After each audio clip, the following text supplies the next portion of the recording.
दोस्तों, पिरामिड हमेशा से ही वैज्ञानिकों के लिए एक बहुत बड़ी मिस्ट्री बने हुए हैं और कई बार पिरामिड में से कुछ ऐसी चीजें मिल जाती है जिसे देखने के बाद अब तक का सारा इतिहास हमें झूठा लगने लगता है। 1903 ये वो साल था जब पहली बार विमान को बनाया गया और उड़ाया गया था।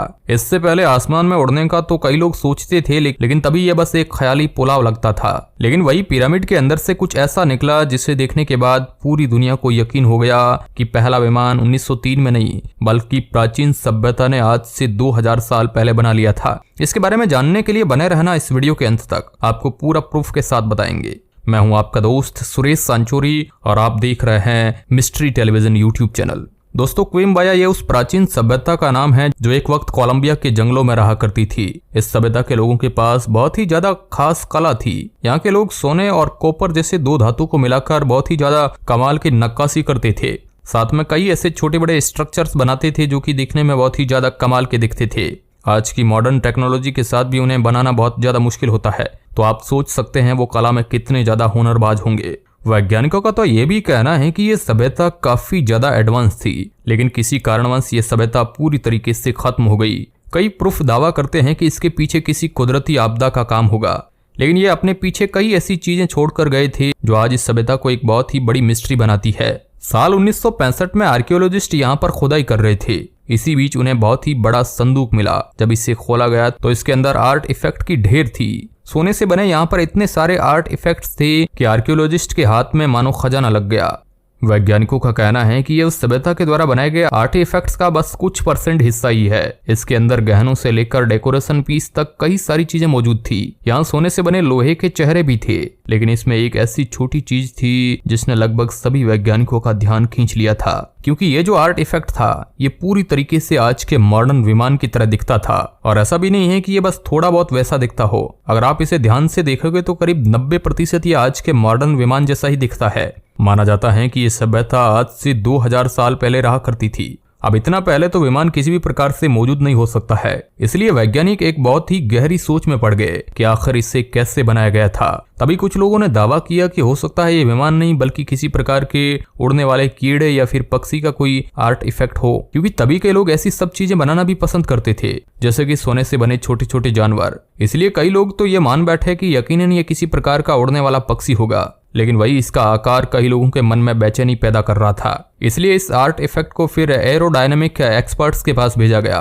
और तब ऐसे राज सामने आए जिन्होंने सबको चौंका दिया। सबसे पहले जो लोग कह रहे थे कि ये किसी पक्षी या फिर कीड़े का कोई छोटा सा मॉडल हो सकता है, उनको गलत साबित कर दिया गया, क्योंकि आज तक पूरी दुनिया में कोई भी ऐसा पक्षी या फिर कीड़ा नहीं है जिसके पीछे वाली दूम सीधी खड़ी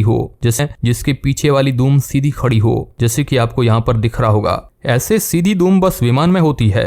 इस चीज को रूडर कहा जाता है। इसी के साथ ये पूरी तरीके से एरोडायनामिक्स फ्रेंडली था। जब भी विमान को बनाया जाता है तो उसे बनाने और डिजाइन करने के लिए बहुत ज्यादा वक्त दिया जाता है, क्योंकि एक भी गलती कई लोगों की जान ले सकती है। इसलिए इसको ऐसा बनाया गया ताकि ये हवा को काटते हुए आगे बढ़े, और ऐसे एरोडायनामिक्स फ्रेंडली डिजाइन को बनाने में इंजीनियर को काफी वक्त लगता है। आज तो टेक्नोलॉजी ने ये काम थोड़ा बहुत आसान कर दिया है, लेकिन पहले तो समझो ये बनाना रुई के ढेर से सुई निकालने जैसा होगा। और अगर ये बस कोई पक्षी का खिलौना होता तो आखिर इसके इतने छोटे छोटे डिटेल्स पर इतना ज्यादा ध्यान क्यों दिया जाता, वह भी ऐसे डिटेल्स जो हमारी जानकारी में उस समय हो ही नहीं सकते। इसी के साथ आपको यहाँ पर इसके पंख दिख रहे होंगे। दरअसल ज्यादातर पक्षी और कीड़े जो होते हैं उनके पंख बाजू से नहीं बल्कि ऊपर से निकलते हैं, और यहाँ के लोग काफी ज्यादा अच्छे थे अपनी कला में, तो आखिर वह पंखों को बाजू से क्यों निकालेंगे। इसी के साथ आपको दिख रहा होगा तो बड़े पंख होने के साथ पीछे 2 छोटे पंख जैसी चीज भी बनाई हुई है, जो कि आज के मॉडर्न विमान में होती है। इस हिस्से को हॉरिजॉन्टल स्टेबलाइजर और एलिवेटर कहा जाता है, और ये विमान के पिच को कंट्रोल करने में मदद करते हैं। इसके बिना विमान सही तरीके से नहीं उड़ सकता है। क्या प्राचीन सभ्यता जो आज से 2000 साल पहले धरती पर रहा करती थी वह विमान बनाने में सक्षम हो गए थे? अगर हाँ तो उनके विमान कहाँ गए? इसके बारे में शायद हम सभी नहीं जान पाएंगे। और क्या क्विम्बाया इकलौती ऐसी सभ्यता थी जिनके पास विमान थे? देखा जाए तो नहीं।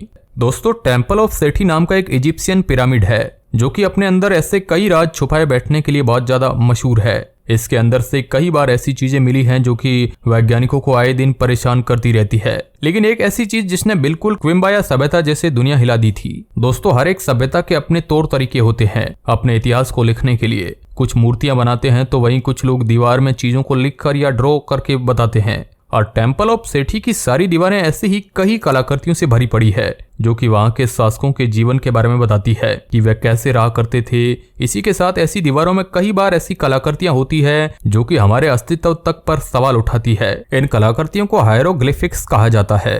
एक महिला वैज्ञानिक जब टेम्पल ऑफ सेठी की डॉक्यूमेंट्री बना रही थी और फोटो खींच रही थी, तभी उनका पैर किसी चीज से टकरा गया और वो एक पत्थर के टुकड़े से टकरा गई और उन्हें पता भी नहीं था। और ये कोई आम पत्थर का टुकड़ा नहीं था। दरअसल हायरोग्लिफिक्स पर कई ऐसी नक्काशियां थी जो आज के मॉडर्न प्लेन की तरफ इशारा करती है। और बस प्लेन ही नहीं बल्कि नीचे वाला एक हिस्सा बिल्कुल हाईटेक प्लेन जैसा है, उसके ऊपर वाला एक हिस्सा किसी हेलीकॉप्टर जैसा दिखता है। वहीं आप देखेंगे बाजू वाला हिस्सा एक टैंक की तरह दिखता है, तो उसके नीचे वाला हिस्सा एक सबमरीन की तरह उसमें दर्शाया गया है। इस छोटे से पत्थर के हिस्से ने पूरी दुनिया और सारी दुनिया के वैज्ञानिक और आर्कियोलॉजिस्ट को परेशान करके छोड़ दिया, क्योंकि ये सारी चीजें जो यहाँ पर बनी हुई थी ये हम इंसानों को पिछले 150 सालों के अंदर ही मिली है। और ये जो पिरामिड है ये कम से कम 30,000 साल पुराना तो जरूर है, तो आखिर ये यहाँ पर आई कैसे। इसी के साथ यहाँ आसपास और भी कई अलग अलग प्रकार के चित्र बनाए गए हैं। ये 4 चीजें जो आज के मॉडर्न टेक्नोलॉजी से मिलती है ये तो हमने पहचान लिया, लेकिन इसके आसपास बनी ये सारी चीजें क्या है? क्या ये भविष्य में आने वाली टेक्नोलॉजी है जो कि पहले से ही यहाँ पर बनाई गई है, या फिर ये बात इस बात का जीता जागता सबूत है कि इजिप्ट की सभ्यता हमसे कई गुना ज्यादा एडवांस थी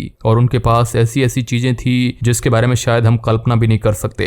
वैज्ञानिकों का मानना है कि हो सकता है ये कुछ ऐसी चीजें हो जो उन्होंने बस कल्पना की हो, लेकिन वहीं पर उस समय ऐसी बेहतरीन कल्पना करना भी एक चमत्कार से कम नहीं है, क्योंकि तभी के लोग उस चीज को बनाया करते थे जिसे वे देख सके। क्योंकि एक बात तो आपको पता होगा कि उस समय के लोग वही चीज बनाया करते थे जिसे वो देख सकते थे, या फिर ऐसी चीज जो उनके पास पहले से मौजूद हो। इसलिए इस बात के होने के चांसेस और ज्यादा बढ़ जाते हैं कि ये कुछ और नहीं बल्कि ऐसी ऐसी मॉडर्न चीजें थी जो इजिप्ट के लोगों के पास मौजूद थी। और इसमें से कई चीजें तो ऐसी हैं जो आज तक हमारे पास भी मौजूद नहीं है। और ये चीजें बस टेम्पल ऑफ सेठी तक ही सीमित नहीं है। पार्डीमैन के टॉम में भी कुछ ऐसा ही मिला था जिसने सबको चौंका दिया था। इस चीज का नाम फिर से लोगों ने स्क्वेड्रा बर्ड रखा था। दिखने में तो ये किसी आम पक्षी के रिप्लिका की तरह दिखता है, लेकिन हम आपको बता दें कि ये इससे कई गुना ज्यादा खास है, क्योंकि इसका विंग साइज बिल्कुल इसके आकार और इसके वजन को बैलेंस करने के लिए बनाई गई थी। लोग मानते हैं कि ये एक ऐसा रिप्लिका था जिसकी मदद से तभी के लोग दूसरों को विमान बनाना सिखाते थे। हालांकि इस रिप्लिका का पीछे का हिस्सा यानी कि रूडर टूट गया था, और जब इसके सारे साइज जब चीजों को मैच करके इसे फिर से बनाया गया रूडर के साथ, तभी एक इजिप्शियन वैज्ञानिक का दावा करना कि ये उड़ ही नहीं रहा था। लेकिन इसके बाद जब दूसरों ने कोशिश किया तो ये काफी अच्छे से उड़ रहा था, यानी कि उस वैज्ञानिक ने झूठ कहा था। ये भी एरोडायनामिक फ्रेंडली था, और उसने ये झूठ क्यों कहा था ये भी एक रहस्य है। कई लोग मानते हैं कि वह कुछ ऐसी चीज थी जो ये छिपा रहे थे, और इजिप्ट के ऊपर कई बार ऐसे इल्जाम लगाए जाते हैं कि वह पिरामिड में रखी चीजों के बारे में लोगों को नहीं बताते हैं और रहस्य दुनिया से छुपाते हैं। और माना जाता है कि ये लकड़ी का जो रिप्लिका था ये करीब 6000 साल पुराना है। जी हाँ, आपने बिल्कुल सही सुना। और जब वैज्ञानिक ये भी सोचते हैं कि अगर इजिप्ट और बाकी जगह की प्राचीन सभ्यता प्लेन बनाने में कामयाब रही थी तो क्या वह उसे उड़ा भी पाई थी या वह बस एक मॉडल था। इसी के साथ रामायण में भी कहा जाता है कि रावण के पास एक विमान हुआ करता था, और इसके भी कई प्रूफ श्रीलंका में मिले हैं। श्रीलंका में कई जगह है जहाँ पर कहा जाता है कि यहाँ रावण का एयरपोर्ट हुआ करता था, और इसके भी कई प्रूफ मिले हैं। इन सब बातों से ये तो जरूर साबित होता है कि तभी के लोग के पास जरूर ही ऐसी कोई चीज होगी जिसकी मदद से वो उड़ सकते थे, या फिर उन्होंने विमान का मॉडल तो जरूर तैयार कर लिया था। अब ऐसे में ये बड़े विमान और मॉडल गए कहाँ, ये भी एक बहुत बड़ी मिस्ट्री है। क्या ये सब कुछ कहीं गायब हो गया या आज भी ये हमसे कहीं छुपा हुआ है? इसके ऊपर से पर्दा उठने में अभी कई सालों का समय लग जाएगा। अब दोस्तों, क्या लोगों के पास आज से कई सालों पहले प्लेन की टेक्नोलॉजी थी? आप इसके बारे में क्या सोचते हैं? कमेंट बॉक्स में हमें जरूर बताएं। धन्यवाद।